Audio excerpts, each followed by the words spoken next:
Alhamdulillah wassalatu wassalamu ala Rasulillah wa ala alihi wa sahbihi wa mawalah wa la haula wa la quwwata illa billah. Asyhadu an la ilaha illallah wa asyhadu anna Muhammadan abduhu wa rasuluhu alladzi la nabiyya ba'dah. Allahumma shalli ala sayyidina Muhammad wa ala ali sayyidina Muhammad, amma ba'du.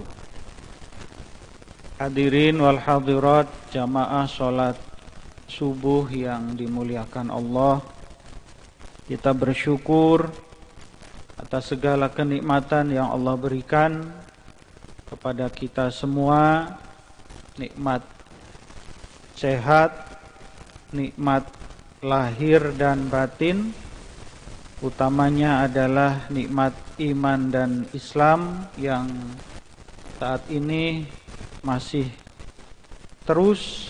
tetap terpatri dengan kuat dalam hati dan rohani kita. Mudah-mudahan keimanan, keislaman kita tetap bertahan sampai suatu saat ajal menjemput kita. Amin. Sholawat beserta salam semoga terlimpah curah kepada junjungan kita Nabi Muhammad sallallahu alaihi wasallam, juga pada keluarganya, para sahabatnya, tabi'in, para tabi'in, para alim ulama, dan mudah-mudahan kepada kita semuanya hingga akhir zaman. Amin ya rabbal alamin. Hadirin wal hadirat rahimakumullah, kembali lagi ketemu dengan saya di 2 mingguan, kultum 2 mingguan. Saya awali dengan pantun terlebih dahulu. Ya, ini melanjutkan tradisi ya gitu ya. Di Arab Saudi ada kota namanya kota Jeddah. Cuacanya panas karena mataharinya selalu bersinar. Jika kita merasa berat dalam taat dan ibadah, tandanya taubat kita belum benar. Jadi ini poinnya pada baris ketiga dan keempat. Jika kita masih merasa berat dalam taat dan ibadah, artinya taubat kita masih belum benar. Jadi belum benar itu artinya belum sempurna. Jamaah rahimakumullah, saya tidak tahu berapa kali menyampaikan materi tentang taubat ini. Para ustadz yang lain pun sama, sering membahas tentang pertaubatan kita kepada Allah Subhanahu wa taala. Jadi aktivitas taubat ini sesungguhnya adalah aktivitas yang alamiah, aktivitas yang normal ketika kita menjalani kehidupan kita dengan berbagai macam hiruk pikuknya, dengan berbagai macam hitam putihnya, dengan berbagai macam yang lainnya, maka tentu secara manusiawi kita sering melakukan hal-hal yang di luar prosedur yang seharusnya kita lakukan. Kesalahan, kealpaan, kekhilafan adalah sesuatu yang menurut saya sering kita lakukan karena, atau diantaranya adalah karena ketidaksadaran kita. Ketika kita dalam hidup menjalani satu profesi, kita punya kemampuan, punya kompetensi dalam hal apapun, maka ada sekian persennya itu setelah berjalan rutin, itu di situ ada penyimpangan. Ada hal-hal yang keluar dari yang seharusnya. Nah, jamaah rahimakumullah, maka dalam bahasa agama inilah esensi dari pertaubatan yang mesti dilakukan oleh seorang hamba. Nah, pantun yang saya sampaikan barusan sesungguhnya adalah terjemahan dari sebuah kalimat yang ada dalam Tajul Arusnya Ibnu Athaillah. Di situ beliau menyatakan idza thaqulat 'alaika tha'ah wal ibadah. Jadi Ibnu Athaillah menyatakan idza thaqulat 'alaika tha'ah wal ibadah. Jika kamu merasa berat dalam ketaatan dan dalam ibadah. Ini kira-kira fenomena ini faktual nggak dalam kehidupan kita? Atau bapak-bapak yang hadir di sini gampang we dalam taat dan ibadah? Kalau saya secara pribadi terus terang ini relevan dengan faktual kehidupan kita. Terkadang kita merasa berat sekali dalam menjalankan ketaatan dan ibadah. Apalagi kalau kita terhalang oleh hal-hal yang menjadi sesuatu yang menjadi hobi kita. Persib main jam 6 pagi bobotoh kira-kira. Sholatnya keganggu nggak? Jujur. Ya. Kan gitu. Paling tidak yang biasa sholat berjamaah kadang-kadang tidak sholat berjamaah. Ya mah curhat kan gitu. Kan gitu. Ini contoh sederhana betapa ketaatan kita kadang terganggu. Tadi malam Pak Ustadz Zikri membahas tentang wakaf jalan. Terkadang ini ya, mudah-mudahan yang hadir di sini tidak. Kita begitu berat sekali untuk berwakaf. Kita begitu berat untuk menyisihkan harta yang ada dalam diri kita. Di rekening kita mungkin ada angka 20 juta. Untuk kita ambil 1 juta, kemudian pikiran kita menyatakan diambil 1 juta nanti jadi 19 juta, enggak genap 20 juta, kan gitu. Berkurang 1 juta. Bukan kalau diambil cuma 1 juta masih banyak, masih ada 19 juta kan. Terasa berat. Ketika kita mendidik anak-anak kita, menyekolahkan anak kita tentu dengan biaya yang tidak murah.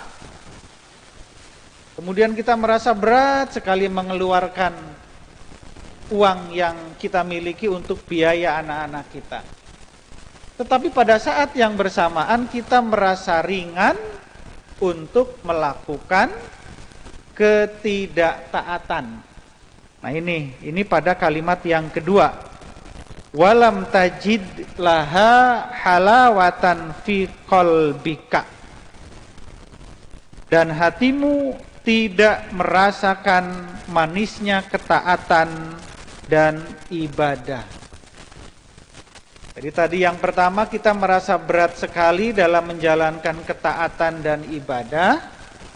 Tetapi justru sebaliknya hati kita merasa nyaman, halawah, merasa senang, merasa bahagia ketika kemudian kita tidak saat melakukan ketaatan dan ibadah kepada Allah. Kita tidak merasakan manisnya kita tadarus Al-Quran. Atau jangan tidak ya, belum. Ya. Kita belum merasakan bagaimana nikmatnya kita sholat berjamaah. Kita belum merasakan bagaimana nikmatnya kita bersedekah, berinfak. Yang kita rasakan apa ketika berinfak dan bersedekah? Itu tadi, harta kita berkurang. Yang tadinya sekian rupiah, setelah dikurangi dengan infak sedekah, jadi sekian rupiah. Kan gitu. Kita masih merasa belum menemukan. Makanya dalam tauhid itu ada istilah halawatul iman. Halawatul iman itu artinya manisnya keimanan. Nikmatnya keimanan. Jadi jamaah rahimakumullah, kita disindir, diberikan pelajaran oleh Ibnu Athaillah, jika kita masih merasa berat dalam taat dan ibadah, dan hatimu tidak merasakan manisnya ketaatan dalam ibadah tersebut. Dan kemudian yang ketiga, wa takhafa 'alaikal ma'siyata wa tajidalaha halawatan. Kamu merasa ringan dalam kemaksiatan dan merasakan manisnya maksiat. Jadi hampang lamun urang ngalakukeun kemaksiatan. Maksiatan teh naon contohna? Masalahnya orang-orang di sini kan kebanyakan soleh semua. Nah, jadi mencari referensi kemaksiatan itu terkadang sulit kan gitu ya. Naon contohna paligar kemaksiatan teh? Following. Oh, yang kemarin ramai di TV itu ya. Halloween itu ternyata jadi tahu kita Halloween itu ternyata bar ya. Kafe, bar gitu. Pak Heri pernah? Wis, alhamdulillah. Oh, outlet. Oh iya ya, jualan di sana ya. Yang kemarin ramai itu kan apa itu nawarin apa minuman keras ya. Tapi gratis bagi orang yang namanya Muhammad dan Maria. Wah, ini tentu pasti tersinggung ya. Yang nama kalimat Muhammad itu kan simbol itu ya. Kalimat Maria itu kan simbol. Kemudian dikait-kaitan dengan minuman keras ya, pasti setipis apapun keimanan kita, kita pasti akan berontak, akan melawan. Ya, alhamdulillah sekarang lagi diproses ya. Mudah-mudahan cepat selesai dan menjadi pelajaran bagi yang lainnya agar tidak mengulangi hal yang sama. Nah, jadi jamaah rahimakumullah, kita merasa ringan dalam kemaksiatan. Malam minggu, uang banyak, yang terbayang apa? Pergi ke karaoke misalnya. Karaoke-nya juga bukan karaoke keluarga. Katanya ada karaoke yang plus-plus ya, paligar ya. Nah, cek paligar kan gitu. Tak apal abdi mah kan gitu. Ya, apal wae paligar. Ya, kita merasa ringan. Di tempat yang kayak gitu pasti tidak gratis, pasti biayanya mahal. Kalau beli Coca-Cola ke Pak Heri mungkin harganya 5.000, kalau di tempat itu mungkin 50.000 atau 100.000 mungkin. Barangnya sama, tetapi proses pelayanannya yang berbeda. Itu, jadi kita merasa ringan. Dan kita tidak merasakan kenikmatan dalam melakukan ibadah. Ini kan sebuah kontradiktif. Kemaksiatan kita ringan, ibadah dan taat kita merasa berat. Nah ini. Untuk ngaji tadarus Al-Quran 1 hari 2 lembar Al-Quran kita berat sekali. Ya, kita berat sekali. Untuk 1 hari baca Al-Quran 1 lembar pun terkadang kita susah. Macam-macam alasannya, sibuklah, tidak sempatlah, belum bisa lah, dan lain sebagainya. Padahal sesibuk-sibuknya kita tentu masih ada waktu. Kalau hanya untuk baca Al-Quran 1 lembar, 2 lembar. Saya pernah baca berita itu di media itu, mantan gubernur kita sebelum RK itu siapa itu? Pak Aher konon itu sepanjang hidupnya sesibuk apapun beliau itu adalah istiqomah baca Al-Quran. Ya. Bahkan ketika di pesawat itu dia baca Al-Quran 1 hari minimal 1 juz. Bisa kita bayangkan. Maka pertanyaannya, sesibuk apa kita saat ini dibanding sibuknya seorang gubernur? Nah, artinya tidak jadi alasan. Nah ini, jadi jamaah rahimakumullah, ini yang harus kita terus motivasi diri kita agar kita merasa nyaman, merasa ringan. Merasa nyaman dalam majelis ibadah, merasa nyaman dalam majelis ilmu, merasa nyaman dalam majelis zikir. Ketika kita kumpul di situ pengajian, baru 5 menit sudah geser kan gitu, nggak nyaman. Nah, itu artinya kita belum merasa nyaman. Jadi suatu saat ketika kita berada di majelis zikir, majelis ilmu, sudah 1 jam, sudah 2 jam, kok baru sebentar udah beres? Kan gitu. Seperti kita melihat, mengikuti, melakukan hal-hal yang menjadi kesukaan kita. Ya. Selanjutnya jamaah rahimakumullah, saya bacakan 2 kalimat selanjutnya. Innama asallah malam ya'rif iqabah. Sesungguhnya orang yang bermaksiat adalah orang yang tidak mengerti siksaan dari Allah. Ulangi. Innama asallahi malam ya'rif iqabah. Sesungguhnya orang yang bermaksiat adalah orang yang tidak ngerti siksa Allah. Atau kalau kita tegaskan tesieun, tidak takut kepada siksaan dari Allah. Sehingga apa? Dia berani melakukan kemaksiatan.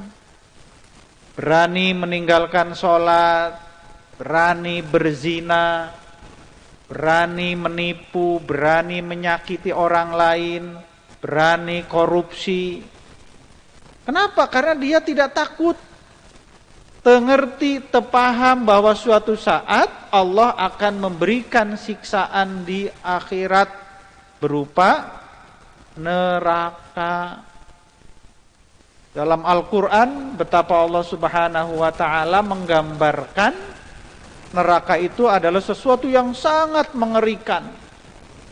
Orang dibakar, ya, orang disetrika, orang dicambuk, orang dikasih minuman besi yang mendidih. Bisa kita bayangkan, ya, kita bayangkan betapa ngerinya kita nanti ketika Allah memasukkan kita ke dalam neraka. Nah, orang yang melakukan kemaksiatan, orang yang melakukan kemungkaran, ketidaktaatan, sesungguhnya orang yang tidak ngerti bahwa Allah itu punya iqobah, punya siksaan, punya balasan keburukan nanti ketika di akhirat. Sebaliknya jamaah rahimakumullah, kalimat selanjutnya, wa innama tarokat Allah malam ya'rif thawabah.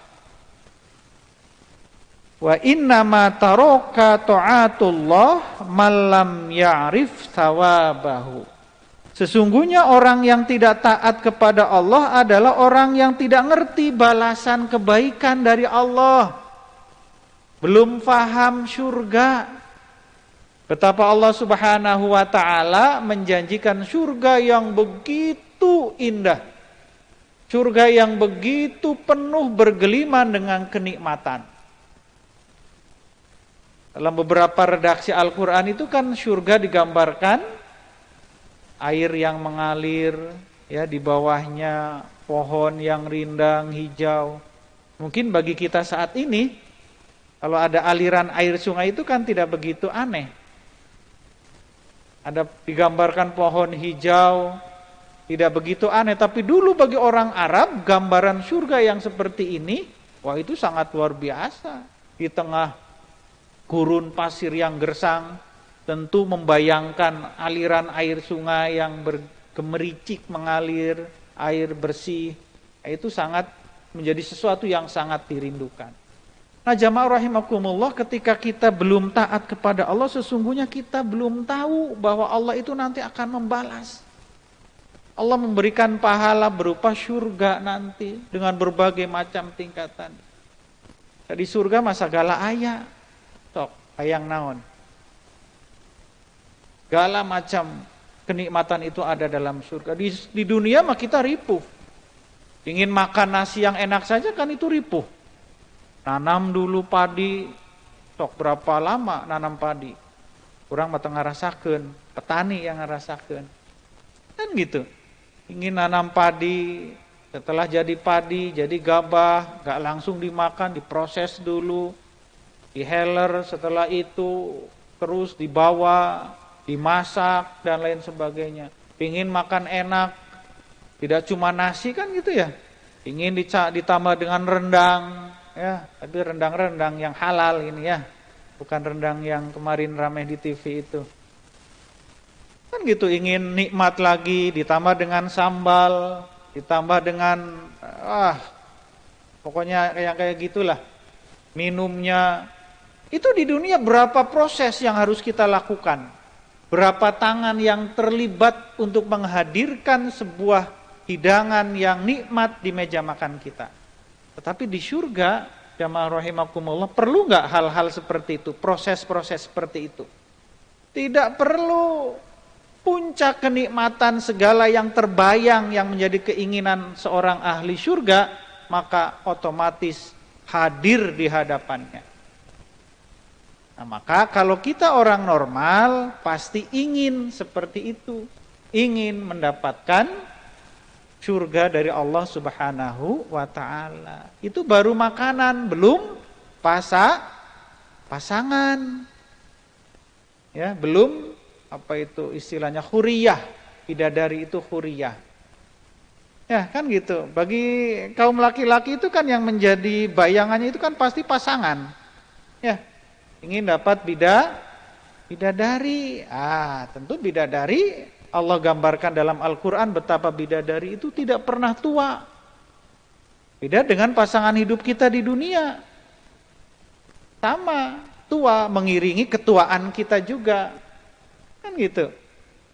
Ya, kalau kita menuntut pasangan kita tetap cantik, tetap tampil menawan di mata kita, kita kadang lupa, kita tidak sadar bahwa ternyata kita juga makin tua. Kita juga makin jelek. Kan gitu. Nah, nanti di surga Allah Subhanahu wa taala memberikan kita huriyah. Memberikan kita bidadari yang cantik jelita. Yang tidak pernah tua, tidak pernah berhalangan, tidak pernah keberatan kapanpun, dimanapun. Lamun ahli surga menginginkannya. Ada sebuah cerita saya pernah sampaikan, itu sama di Tajul Arus, seorang ulama bernama Syekh Makinuddin. Jadi beliau suatu saat bermimpi bertemu dengan bidadari. Ya, mimpi ini baru mimpi, ketemu dengan bidadari yang cantik jelita. Dalam mimpinya itu si bidadari ngomong kepada Syekh Makinuddin, "Syekh, aku ini milikmu dan engkau adalah milikku." Nah, ini kan kalimatnya sama seperti dulu Bapak waktu pacaran, pacaran, ya kan gitu ya. Yang pacaran, yang enggak ya. Setelah suami istri kan bilangnya seperti itu. Ana laka wa anta li, katanya. Aku ini punyamu, Mas, kan gitu ya. Gitu. Kang, dan engkau adalah punyaku. Kau adalah satu-satunya yang ada di hatiku. Dan aku adalah selalu ada di hatimu, kata bidadari. Yang ngomong bidadari dalam mimpi. Ini baru dalam mimpi. Ngomongnya seperti itu. Apa yang terjadi? Kata Syekh Makinuddin, setelah saya terbangun sekitar 2 bulan, 3 bulan dalam kehidupan nyata, saya begitu tidak kuat ketika mendengar omongan orang lain, orang bicara. Pingin muntah ketika mendengar suara orang. Kenapa? Sebab yang ia bandingkan adalah betapa indahnya, betapa merdunya, betapa nikmatnya suara bidadari yang ada dalam mimpi tersebut. Kenapa? Wallahu alam, nanti kita. Kan gitu. Jadi betapa jamaah rahimakumullah kita ditawarkan oleh Allah dengan berbagai macam kenikmatan yang ada dalam surga. Maka poin dari beberapa kalimat yang ada di sini adalah marilah kita semua bersegera untuk melakukan ketaatan dan ibadah kepada Allah Subhanahu wa ta'ala. Jangan ada kalimat nanti, tunggu, engke, dan lain sebagainya. Sebab kita tidak tahu sampai batas kapan usia kita diberi oleh Allah Subhanahu wa ta'ala. Jamaah rahimakumullah, itu barangkali beberapa kalimat yang saya sampaikan bersumber dari Ibnu Athaillah dalam kitab Tajul Arush. Mudah-mudahan ini bisa menjadi peringatan, menjadi tazkiro, sekaligus menjadi bahan motivasi bagi kita, sehingga kita semakin kuat dalam ibadah, semakin kuat dalam menahan nafsu kita agar tidak melakukan kemaksiatan. Mudah-mudahan bermanfaat. Terima kasih atas segala perhatiannya. Billahi taufik wal hidayah. Assalamualaikum warahmatullahi wabarakatuh.